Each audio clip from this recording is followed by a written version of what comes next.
Roy Suryo mau melaporkan penyidik Bareskrim Polri dan menyatakan tidak percaya kalau ijazah Pak Jokowi itu asli. Waduh, waduh, waduh, waduh. Roy Suryo CS ini sangat parah sekali. Sangat ngaco. Kemudian lagi, Roy Suryo yang terbaru mencari-cari akte kelahirannya Pak Jokowi. Kok jadi makin ngaco aja ini? Makin ngaco aja ini Roy Suryo. Waduh, waduh, waduh, waduh. Gimana nih guys? Pak, Roy Suryo mau melakukan penyidik Pak karena tidak percaya sama ijazah. Ya, nggak dipercaya, Bareskrim nggak dipercaya, KPU nggak dipercaya, yang mau dipercaya siapa? Nah. Bareskrim tidak dipercaya, KPU juga tidak dipercaya, UGM juga tidak dipercaya oleh Roy Suryo CS ini. Kemudian yang mereka percaya ini apa dong? Apa? Apa yang mereka percaya ini?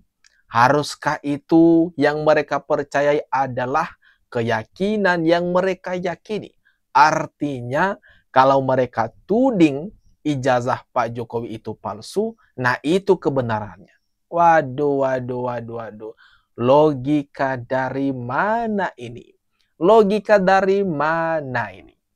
Kok bisa-bisanya ya memiliki logika seperti itu Roy Suryo, Dr. Tifa, dan kawan-kawan ini? Tak habis pikir. Cari mas, saya pengen tahu itu yang namanya emang Pak Jokowi itu punya nama akte kelahiran. Ya, saya pengen tahu akte kelahiran dia itu benar-benar namanya Mulyono atau Joko Widodo. Ini menarik. Kita baru Ini yang saya maksud tadi.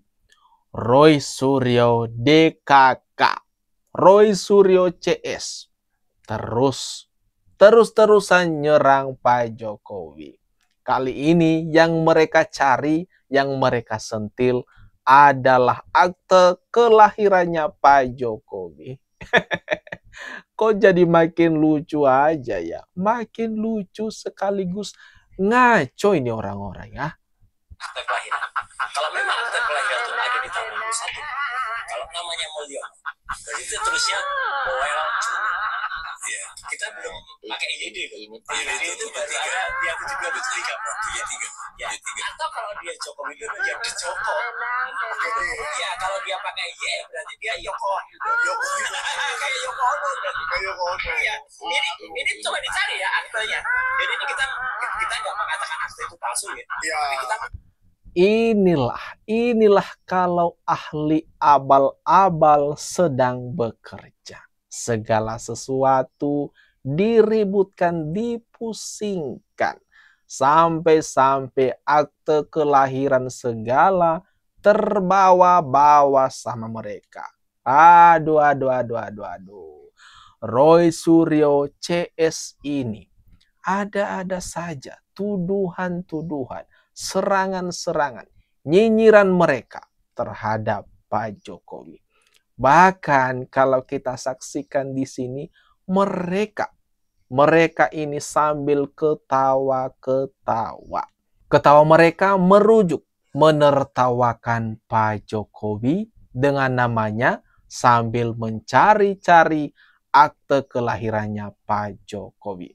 Apakah ini dampak dari semakin panik sehingga mencari sensasi lagi dengan menanyakan akte kelahirannya Pak Jokowi? Jokowi berhasil 10 tahun, orang suka tidak suka. Soal ijazah persoalkan. Nanti ijazah saya ditanya-tanya. Pak Jokowi. Presiden Prabowo saja mengatakan Pak Jokowi berhasil 10 tahun. 10 tahun berhasil diakui oleh Pak Prabowo. Tetapi sama orang-orang, sama lawan politik, sama pembenci Pak Jokowi itu tak berarti apa-apa di mata mereka. Karena yang ada Karena yang ada di hati mereka, yang mereka lihat adalah kejelekan Pak Jokowi dan kejelekan Pak Jokowi, kemudian berusaha menjatuhkan citra Pak Jokowi. Nah, itu dia saja. Itu dia intinya. Intinya adalah berusaha menjatuhkan Pak Jokowi dan keluarga. Mencari-cari kesalahan Pak Jokowi. Kan kelihatannya yang memfollow up kata palsu-palsu itu kan di follow up oleh grupnya Egy Sejana, membuat laporan polisi di Barreskrim, di Barreskrim. Nah, ini ada kaitannya nggak? Oke. Kalau ini ada kaitannya, memang tujuan mereka sangat jahat. Itu aja. Oke. Dan kepentingannya barangkali bukan bicara tentang ijazah palsu, tetapi kepentingannya adalah kepentingan politik, ya, yang memang mau menjatuhkan Pak Jokowi, menjatuhkan keluarganya, menjatuhkan legasinya. Itu yang mereka mau cari. Dan sebenarnya ini semakin masuk akal ya. Seperti yang pernah dibilang oleh Prof. Jim Lee, langkah yang paling mudah untuk menjatuhkan lawan politik adalah dengan menyerang soal ijazahnya. Nah, yang sedang diterapkan oleh Egy Sujana, Roy Suryo, Dr. Tifa, dan kawan-kawan ini adalah langkah untuk menjatuhkan Pak Jokowi. Bukan soal masalah asli atau palsunya.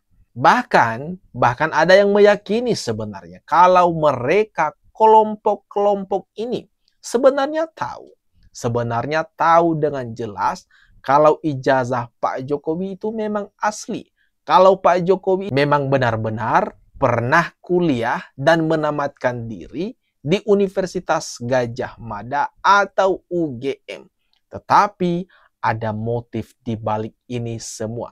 Terlebih-lebih lagi kan, ada muncul isu seperti yang disebutkan oleh Ali Ngabalin, kalau kasus ijazah atau polemik ijazah Pak Jokowi ini merupakan proyek besar. Ada dana yang begitu besar mengalir di isu ini.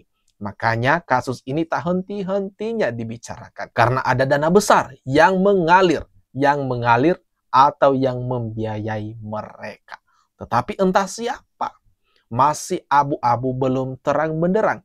Siapa sosok orang yang membiayai masalah ini? Dipolisikan oleh Bapak Jokowi dengan pasal UU ITE. Roy Suryo tidak terima karena UU ITE itu dia yang buat. Salam APBN, ambil positif, buang negatif, tonton videonya sampai habis. Jadi akhirnya Pak Jokowi itu melaporkan Roy Suryo ya guys ya. Terus secara gamblang, secara belak-belakan Roy Suryo bilang kalau Pak Jokowi itu jahat karena menggunakan UU ITE untuk mempidanakan. Karena dilaporkan seseorang bernama Jokowi Dodo, ya, dengan pasal-pasal sangat ya, ada pasal 310, 311, 230, 230 ini dan 35 itu.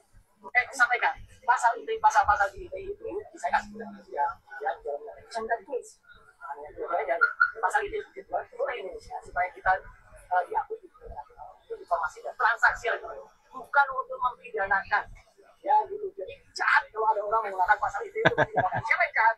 Alhamdulillah siapa yang ya. Sedangkan kemarin beliau ya, Roy Suryo itu mengatakan bahwa silakan aja, kami berempat sudah siap jika diperkarakan, jika dipidanakan. Apa dia lupa sama omongannya sendiri ya? Nih, gua put. Roy Suryo ini memang tak konsisten, juga kawan-kawannya tak konsisten. Terus kemudian, kalau semisal pun beliau ini termasuk orang yang ikut berkontribusi membuat undang-undang ITE ini, kenapa?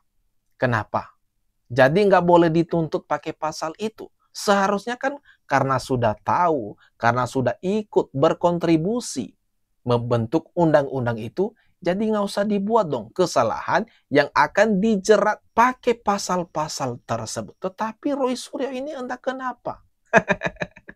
Omongannya dia kalau dia lupa. Kami siap jawab tantangan kalau kami akan dipolisikan ya, atau akan diperkarakan dengan pasal 160 itu, karena itu sebenarnya pasal pengecut. Ya, itu. Kalau mau gentle, tuntut dengan pencemaran nama baik atau penghinaan, yang dimana Jokowi harus lapor sendiri. Dan ketika dia lapor sendiri, kita adu bukti. Ah tuh, udah ingat belum? Sekarang dipidanakan, diperkarakan sama Pak Jokowi kok nggak terima dengan alasan UU ITE itu saya yang buat. Saya termasuk perancang UU ITE. Lah piye tah iki? Ini adalah definisi merancang untuk menjerat diri sendiri. Tahu? Roy Suryo dan kawan-kawan kemudian mengatakan didiskriminalisasi lah, ada upaya pembungkaman lah, dan sebagainya. Malah melas-melas pada akhirnya. Awalnya sih ngebut-ngebut, bahkan mengancam, oke silakan laporin. Tapi giliran Pak Jokowi udah ngelaporin, malah ada-ada saja. Malah playing victim. Kenapa RUU perampasan aset tidak disahkan sampai detik ini? Nah, ini jawabannya. Takut mereka yang mengesahkan, mereka yang terjerat. Menurut gue ya, Roy Suryo ini adalah orang yang memiliki kecerdasan di luar batas, melampaui batas. Di luar rata-rata. Saking di luar rata-ratanya, dia bisa merancang undang-undang yang dia prediksikan dan dia butuhkan saat ini. Kemarin katanya siap dipidanakan, siap dipolisikan. Sekarang dilaporin kok memble, kok ngegandeng Komnas HAM, menghadap Komnas HAM, minta tolong Kagama, minta tolong alumni Gajah Mada.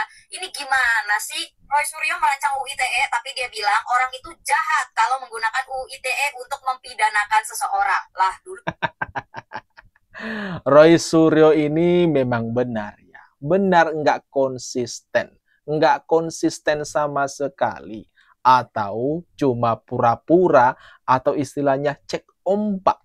Cuma cek ombak sebenarnya. Malah digas sama Pak Jokowi. Akhirnya mingkem. Ungkap pada kejanggalan soal uji ijazah Jokowi, Roy Suryo bakal mengadu ke pengawas internal Polri. Saya pikir setelah Bareskrim mengungkapkan bahwa ijazah Bapak Jokowi identik dan dinyatakan asli, semua akan stop sampai di sini. Tapi ternyata tidak demikian. Kubu Bapak Roy Suryo masih kekeh mengatakan bahwa ada beberapa kejanggalan tentang keabsahan ijazah Bapak Jokowi. Dia mengatakan bahwa satu, tidak ada transparansi yang dilakukan oleh Polri dalam penyelidikan awal untuk keabsahan ijazah Bapak Jokowi karena tidak pernah memanggil Eki Sujana sebagai tim pembela TPUA, yaitu pelapor tentang keabsahan ijazah Bapak Jokowi. Kejanggalan yang kedua, yaitu tidak disebutkannya identitas 3 ijazah pembanding Bapak Jokowi yang disodorkan oleh UGM. Bapak Roy Suryo berspekulasi bisa saja ketiga ijazah pembanding itu adalah orang-orang Bapak Jokowi sendiri. Itulah Roy Suryo ini. Selalu berpikiran negatif dan selalu menaruh tidak percaya apapun yang diputuskan atau yang menyebutkan kalau ijazah Pak Jokowi itu memang asli. Yang mau dia itu keputusannya adalah ijazah Jokowi palsu, baru dia senang, baru dia setuju. Loh. Gimana logikanya? Dari mana logikanya itu? Oh, Mas Roy Suryo. Ya udah, tenang saja. Selamat menikmati hari-hari terakhir menghirup udara bebas sebelum proses yang makin sengit pun dimulai menuju jeruji besi.